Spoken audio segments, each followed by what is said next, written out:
Hey all, Glenn Kirshner here. So friends, Trump and company just forced out another high-ranking FBI official, maybe believing that they can fire their way through all ethical FBI agents. Guess what? They can't. Let's start with the new reporting. This from CNN. Headline: Head of FBI New York Division forced to retire after telling agents he was prepared to dig in.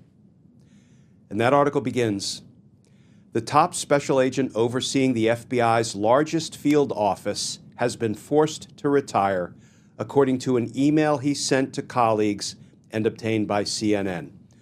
Quote, late Friday, I was informed that I needed to put my retirement papers in today, which I just did, wrote James Dennehy, Assistant Director in charge of the FBI New York Division. Quote, I was not given a reason for this decision.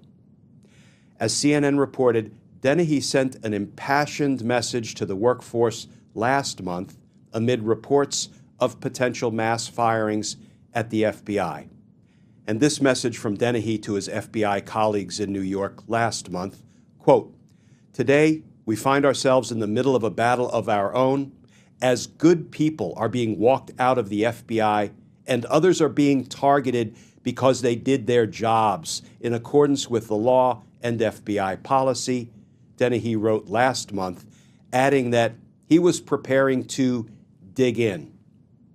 And friends, here is the supposed reason for Dennehy's forced retirement. Dennehy's departure announcement comes days after Attorney General Pam Bondi alleged that the FBI's New York field office withheld thousands of pages of additional documents related to accused sex trafficker Jeffrey Epstein. In a letter to FBI Director Kash Patel last week, Bondi demanded an investigation into why the documents were hidden. Okay, friends, call me cynical, but I'm not comfortable taking at face value anything that Pam Bondi or Kash Patel try to peddle to the American people, not without some accurate, credible, corroborating evidence and information. But here are some words I do tend to credit. They're the words that James Dennehy chose to use in his letter of forced resignation.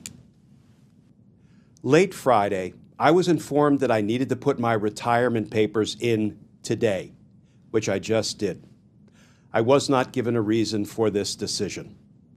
Regardless, I apologize to all of you for not being able to fulfill my commitment to you to serve as Assistant Director in charge of the New York FBI field office for at least 2 years.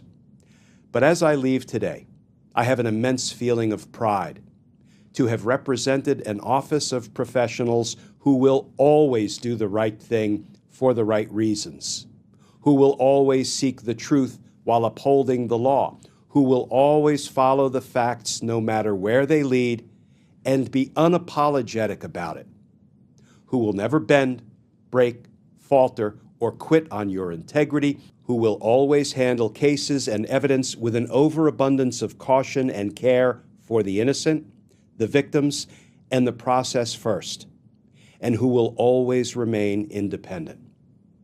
So with that, here is my final top 10 list. Top 10 things I'll miss about the FBI. Number 10, I'm kind of half expecting a David Letterman drum roll. Number 10, the commute to work. Not. Number 9, the investigations. Doesn't matter what squad you're on, the work is the best in the world. Number 8, the intensity. You have to be in it to realize what I mean, but we all know how significant what we do is. Number 7, the FBI brand. Do not fret. Those 3 letters still mean something. And there's only a select group of folks in this world, past and present, who can say they're with the FBI. Be proud of that. Number 6, the camaraderie. within our own Bureau family and with all law enforcement, local, state, federal, and international. There is no better fraternity in the world. Number 5, the opportunity to put on a suit and tie to conduct interviews in the morning, throw on some street clothes to conduct surveillance in the afternoon, debrief a sensitive source in a safe house overnight, and then get up early for a SWAT arrest the next morning. Then, rinse and repeat. Number 4, the badge. What it took to earn it and what it means to carry it. Number 3, the independence. We will not bend, we will not falter, we will not sacrifice what is right for anything or anyone. Number 2, the impact. Our work helps shape foreign policy, community awareness, international relations, wartime decisions, and public safety every single day. And number 1, all of you, every single one of you who has earned your position within this phenomenal organization. I've been told many times in my life, when you find yourself in a hole, sometimes it's best to quit digging. Screw that. I will never stop defending this joint. I'll just do it willingly and proudly from outside the wire. Semper Fidelis, JD.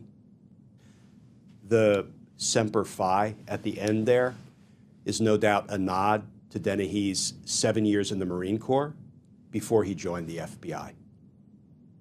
You know what, friends? If Donald Trump and Pam Bondi and Kash Patel think they can destroy or degrade the integrity, the fidelity to the rule of law, the allegiance to the Constitution of the men and women of the FBI by simply forcing out some of the ethical and honorable FBI leadership, then they really don't know shit about the FBI.